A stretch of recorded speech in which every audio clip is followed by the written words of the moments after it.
사탄은 그의 군대를 동원하여 하나님의 백성을 대적하고 그들의 믿음을 꺾으려고 합니다. 선과 악의 대쟁투는 여전히 역사 속에서 진행 중입니다. 그러나 하나님의 군대가 강하기 때문에 사탄의 권세를 깨트리고 믿음의 길을 걷도록 도울 것입니다. 오늘은 사도행전에 기록된 베드로의 투옥 가운데 일어난 일을 살펴보면서 모여 기도할 때라는 제목으로 말씀을 나누겠습니다. 함께 사도행전 12장 5절에서 7절의 말씀을 보겠습니다. 이에 베드로는 옥에 갇혔고 교회는 그를 위하여 간절히 하나님께 기도하더라. 헤롯이 잡아내려고 하는 그 전날 밤에 베드로가 두 군인 틈에서 두 쇠사슬에 매여 누워 자는데 파수꾼들이 문 밖에서 옥을 지키더니 호련히 주의 사자가 나타나매 옥중에 광채가 빛나며 또 베드로의 옆구리를 쳐 깨워 이르되 급히 일어나라 하니 쇠사슬이 그 손에서 벗어지더라. 그날은 교회의 역사에서 가장 어둡고 깊은 밤 중에 하나였습니다. 사도행전 12장의 본문이 기록한 대로 헤롯이 교회를 쳤고 핵심 제자인 요한의 형제 야고보는 칼로 죽임을 당했습니다. 거기에 베드로까지 감옥에 갇혀서 내일이면 죽을 것이었습니다. 신자들의 눈에서 눈물이 마를 틈이 없었습니다. 그들은 마치 모든 소망을 잃은 것처럼 큰 낙심 가운데 있었습니다. 야고보가 죽은 것도 큰 타격이었지만 베드로가 없는 교회는 생각해 본 적이 없었습니다. 그는 교회의 중심이었고 그가 없다면 교회는 곧 망할지도 모른다는 절박함이 있었습니다. 밥이 넘어가지도 않고 신자들은 모여서 금식기도 하였습니다. 사탄의 권세는 그들을 포위하고 앞날을 가늠하지 못하게 했습니다. 하나님께서 인도하시는 교회가 이렇게 깊은 어려움을 겪을 것이라고 생각하지 못했습니다. 그들이 바라보던 앞날은 이런 것이 아니었습니다. 더러 어려움이 있었지만 그들의 앞길에는 꽃길이 펼쳐진 것 같았습니다.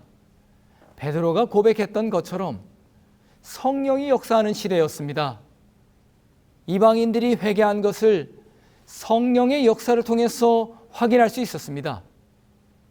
요한은 물로 침례를 주었으나 너희는 성령으로 침례를 받으리라 말씀하신 것처럼 성령이 부어지고 수다한 사람들이 믿고 회개하였습니다. 성령의 역사로 하루에 3,000명이 회개하고 남자만 5,000명이 돌아오는 놀라운 경험도 있었습니다. 교인들은 자신의 전 재산을 바쳐서 교회에 충성하였습니다. 바나바는 바울을 안디옥으로 데려왔고 교회가 부흥하고 이방인 선교의 새 역사를 쓰기 위해서 준비되고 있었습니다. 그랬던 분위기에 찬물을 끼얹고 교회에 어려움을 준 것은 헤롯 아그리빠였습니다. 그는 헤롯 대왕의 손자로 유대인들에게 좋은 평판을 얻기를 원했습니다.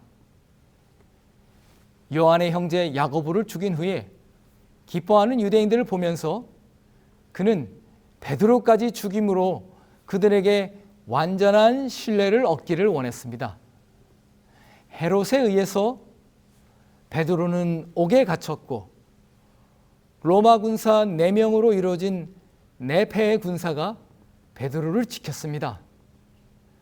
베드로의 양손에 채워진 쇠사슬은 양쪽에 있는 2명의 병사에게 함께 채워졌습니다. 옥문은 3중으로 채워져서 물샐 틈이 없었습니다.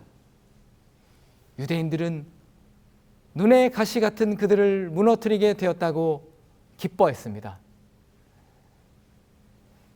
헤롯이 주도하여 이 베드로를 옥에 가두게 했지만 그것의 실제 원인은 헤롯도 유대인도 아닙니다.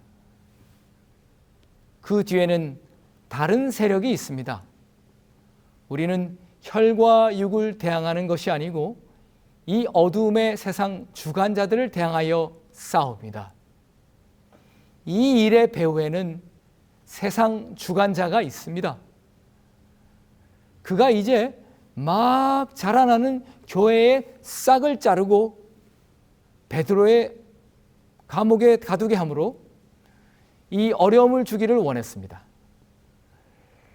로마 군대가 베드로를 지킬 때에 그 옆에 사탄의 군대도 함께 베드로의 감옥을 굳게 진치면서 선과 악의 대쟁투의 현장에서 사람들의 마음속에 역사하고 있었습니다.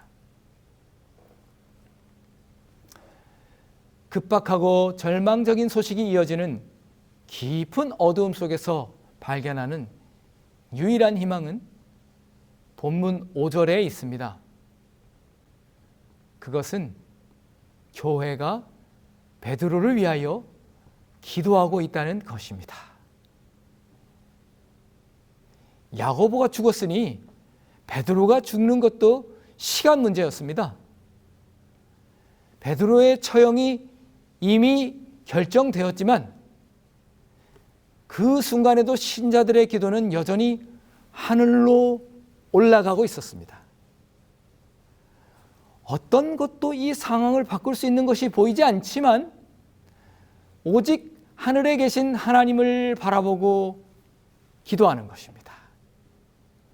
아무리 사방이 꽉 막혀 있는 것 같은 상황일지라도 하늘로 향한 문은 여전히 열려 있기 때문입니다.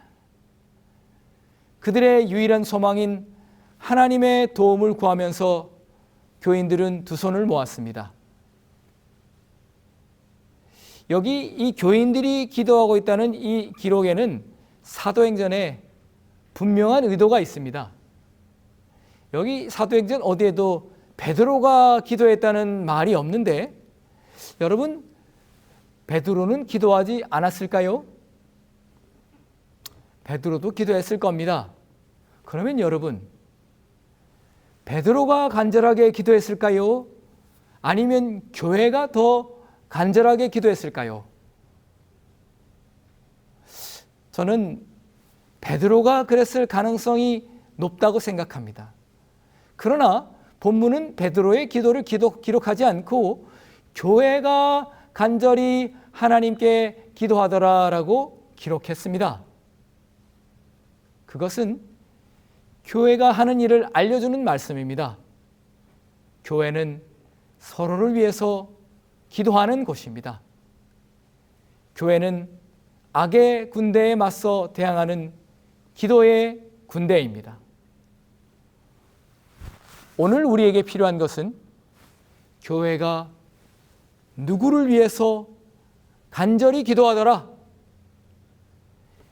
교회가 무엇을 위해서 간절히 기도하더라 하는 소식입니다. 그리고 이어지는 교회의 기도가 필요한 것입니다.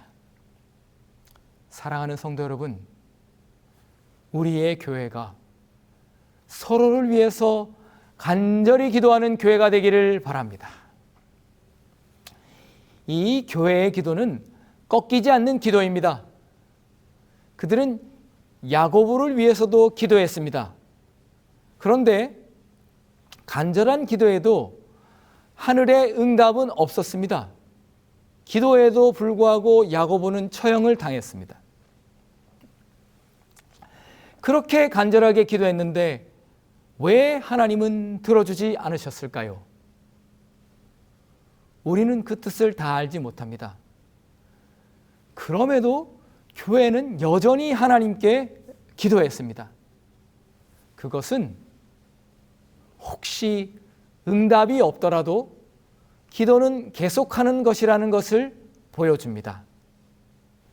기도는 살아있는 믿음의 표현이고 하나님과의 관계를 나타냅니다. 사랑하는 성도 여러분, 기도에 응답이 없는 것 같아도 하나님께 간절히 기도하기를 바랍니다. 신자들이 기도하는 그 시각에 베드로는 자고 있었습니다. 얼마나 편하게 잤는지 천사가 광채 가운데서 나타났는데도 베드로는 아무런 반응이 없었습니다. 천사가 그래서 그를 쳐서 깨워야 할 정도로 그는 깊이 잠들었습니다. 베드로는 감옥에서도 하나님을 믿음으로 두려움 없이 편히 자고 있었던 것입니다. 풍랑이 이는 바다에서 주무셨던 예수님처럼 베드로는 하나님을 믿었습니다. 내일이 사형 집행일인데 여러분 같으면 그 전날 밤에 어떤 마음이 들겠습니까? 야, 나는 잠을 잘 수 없을 것 같다고 생각하는 분들도 계시지 않습니까? 베드로도 여러 생각을 했을 것입니다. 베드로는 기도하고 하나님께 맡겼습니다. 그와 형제같이 지내던 야고보는 목숨을 다해서 충성했습니다. 주님이신 예수 그리스도께서도 십자가에서 충성하셨습니다. 내일이면 사형이 집행될 것이지만 베드로는 야고보와 같은 길을 간다고 해도 두려움이 없었습니다. 주님께서 그에게 약속하셨습니다. 로마서 8장 36절에서 39절의 말씀입니다. 기록된 바 우리가 종일 주를 위하여 죽임을 당하게 되며 도살당할 양같이 여김을 받았나이다 함과 같으니라. 그러나 이 모든 일에 우리를 사랑하시는 이로 말미암아 우리가 넉넉히 이기느니라.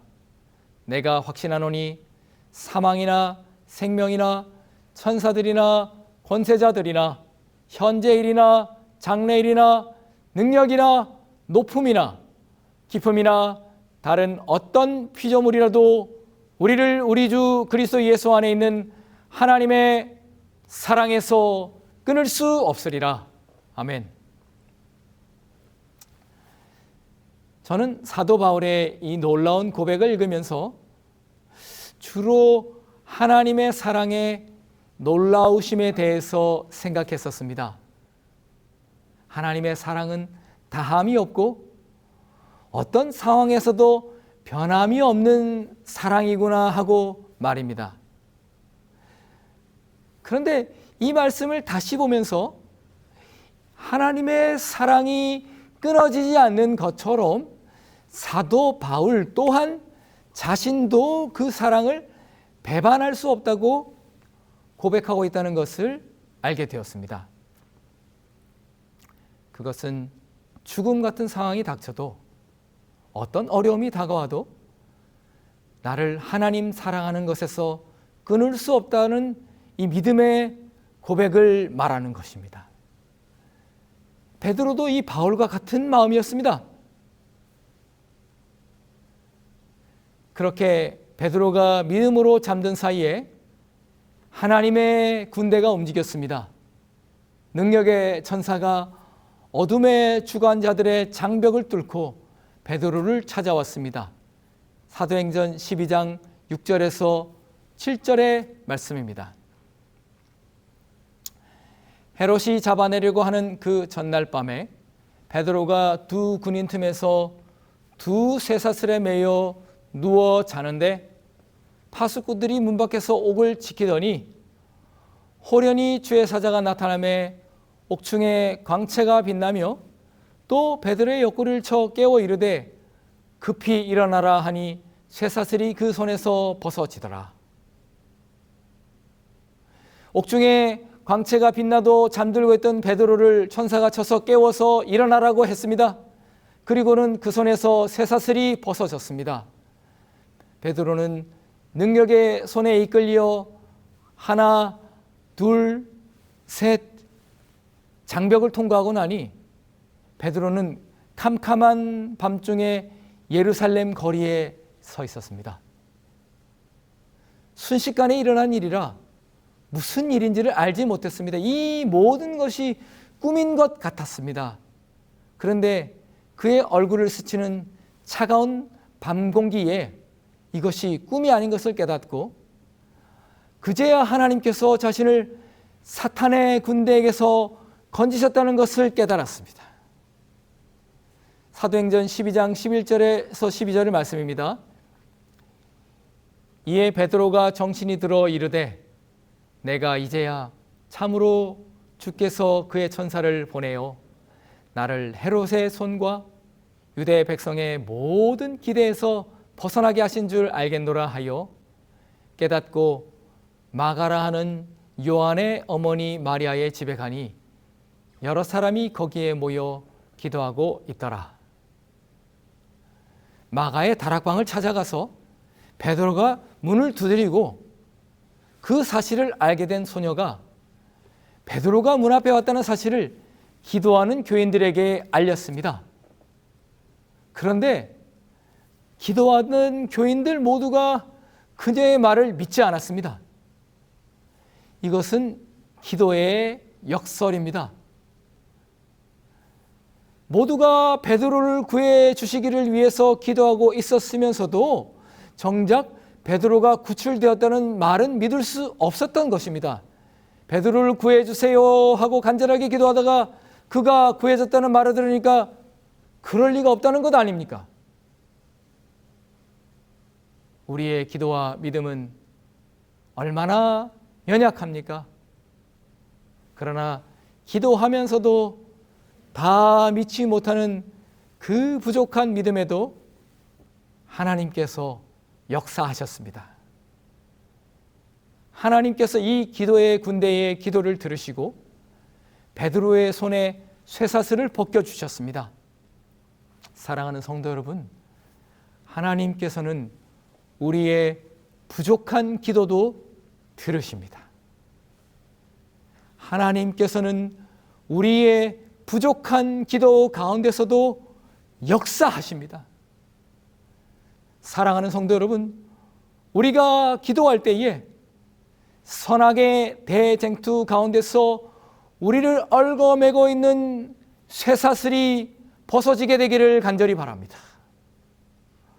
우리가 기도할 때에 선과 악의 대쟁투 가운데서 씨름하고 있는 주변에 있는 소중한 영혼들을 묶고 있는 그 쇠사슬이 벗어지게 되기를 간절히 바랍니다.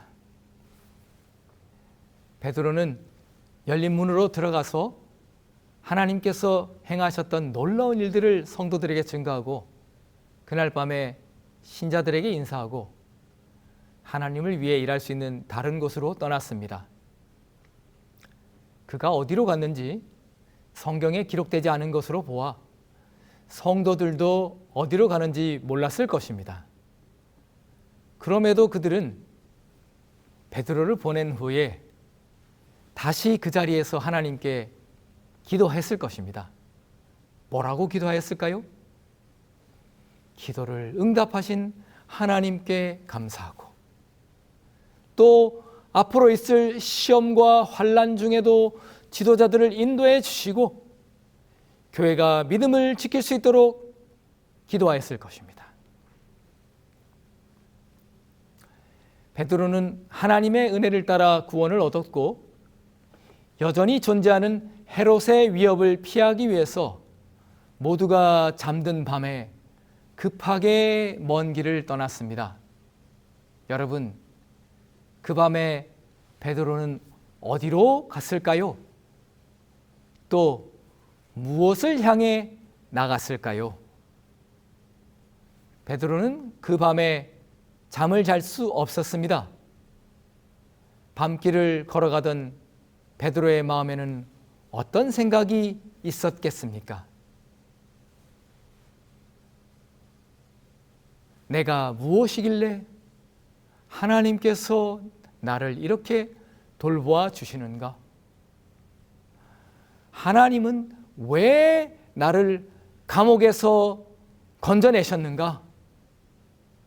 하나님은 무엇을 위해서 나를 부르셨는가? 하나님께서 그를 어떻게 인도하시는지 그의 앞에 분명하게 보여줬습니다. 볼지어다 내가 세상 끝날까지 너희와 항상 함께 있으리라는 예수님의 약속, 그리고 그러므로 너희는 가서 모든 민족을 제자로 삼아 아버지와 아들과 성령의 이름으로 침례를 베풀고 너희에게 분부한 모든 것을 가르쳐 지키게 하라는 예수님의 명령이 더 또렷하게 들렸습니다. 내가 이 밤길을 걸어서 어디로 가야 할 것인가? 무엇을 해야 할 것인가? 내가 어디까지 하나님을 따라갈 수 있을 것인가? 베드로는 그 밤길을 걷고 또 걸으면서 하나님과 대화하고 그의 사명을 되새겼습니다. 사랑하는 성도 여러분, 하나님께서 여러분을 죄의 속박에서 풀어주신 이유는 무엇입니까? 우리는 하나님 앞에 어떤 존재입니까? 베드로는 베드로전서 2장 9절에 이렇게 기록했습니다. 너희는 택하신 족속이요 왕같은 제사장들이요 거룩한 나라요 그의 소유가 된 백성이니 이는 너희를 어두운 데서 불러내어 그의 기이한 빛에 들어가게 하신 이의 아름다운 덕을 선포하게 하려 하심이라. 사랑하는 성도 여러분, 하나님께서 여러분에게 하시는 말씀을 듣게 되기를 바랍니다. 여러분, 혹시 밤길 같은 어려운 길을 걷고 있습니까? 혹시 베드로가 걸었던 것처럼 그런 어려움 가운데 걷고 있습니까? 그 길을 걸어가는 여러분에게 소망이 있기를 바랍니다. 하나님께서 우리가 걷는 그 길 가운데 함께 하시고 하나님이 우리를 소망 가운데 부르셨다는 분명한 사실을 기억하게 되기를 바랍니다. 베드로가 그날 경험했던 경험은 하늘과 땅이 가까이에 있으며 하나님이 우리를 인도하신다는 것을 분명하게 말해줍니다. 성도 여러분, 우리가 걸어가는 길은 쉬운 길이 아닙니다. 우리가 싸우는 대쟁투는 그저 그런 싸움이 아닙니다. 우리는 온 세계에 편만하게 역사하는 악의 세력에 대항하여 서 있습니다. 우리의 대적은 강하며 우리가 이루어야 할 일은 인간의 능력으로는 도저히 할 수 없을 것처럼 보이는 것입니다. 어떻게 하면 우리가 온 세상에 복음을 전하겠습니까? 얼마 전에 저도 이 각시대의 대쟁투를 전하기 위해서 지역을 방문했는데 얼마나 많이 거절을 당했는지요. 두 명이 같이 갔는데 저하고 같이 간 분은 그래도 잘 나누는 거예요. 근데 저는 더 많이 거절을 당했습니다. 그러니까 더 힘든 거예요. 둘 다 거절당했으면 좀 나았을 텐데. 더운 날씨에 땀을 흘리면서 오랫동안 전하기 위해서 노력을 했습니다. 이렇게 문이 닫힌 대도시의 수많은 사람들에게 어떻게 복음을 나눠야 하겠습니까? 우리를 앞서간 많은 믿음의 선조들도 갈 바를 알지 못하고 밤길을 걸었습니다.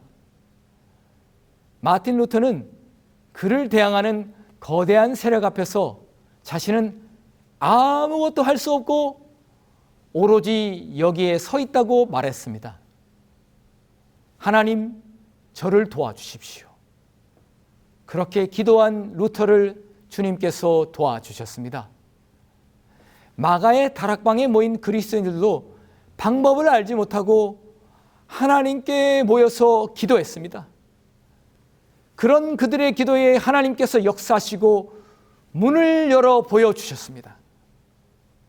그것이 어떻게 가능하게 될지 구체적으로 알지 못하지만 불가능을 가능하게 하시는 하나님의 역사가 마지막 때에도 있을 것을 우리는 알고 있습니다. 중국 선교를 위해서 평생을 바쳤던 허드슨 테일러는 기자가 그의 중국 선교에 대해서 말해달라는 질문을 하자 다음과 같이 세 단어로 요약했습니다. 중국 선교 첫 번째, impossible, difficult, done입니다. impossible 뭡니까? 그것은 불가능한 일이라는 것입니다. 선교지에 와서 보니까 중국에 선교를 한다는 것은 도무지 불가능한 일로 느껴진다는 것입니다. 두 번째, difficult. 뭐예요? 그것은 어려운 일이에요. 기도하고 노력을 해보지만 선교를 한다는 것은 어려운 일이라는 것입니다. 여러 시도를 해보지만 결과가 없고 뾰족한 방법도 없는 것 같고 어려움은 많은 것 같이 느껴지는 것입니다. 근데 세 번째, done. 그것은 이루어지는 것입니다. 그런데 이 모든 불가능과 어려움 가운데서도 하나님께서 그것을 이루셨다는 것입니다. 주님께서 이 모든 것을 가능하게 하신다는 것입니다. 사랑하는 성도 여러분, 아무리 이것이 불가능하게 보이고 어렵게 보여도 하나님은 하십니다. 사랑하는 성도 여러분, 하나님께서 여러분을 어떻게 인도하셨습니까? 내가 오늘 이런 은혜 가운데 있는 것이 사실은 가당키나 한 일입니까? 그렇게 불가능하게 보이던 구원을 그리스도의 십자가로 이루시고 우리에게 소망을 주신 하나님께서 오늘 여러분을 부르고 계십니다. 그러므로 사랑하는 성도 여러분, 오늘 여러분이 기도의 군대라는 사실을 기억하시고 주님 앞에 함께 기도하게 되기를 바랍니다. 선악의 대쟁투 앞에서 기도하는 우리에게 하나님께서 함께 하시고 앞길을 보여주실 것입니다. 여러분은 누구입니까? 하나님께서 물으실 때에 기도하는 하나님의 군대라고 대답할 수 있는 우리 모두가 되기를 간절히 바랍니다. 하나님의 은혜와 사랑이 함께 하시고 성령의 도우심이 여러분의 교회에 함께 하기를 간절히 바라면서 말씀을 줄이겠습니다.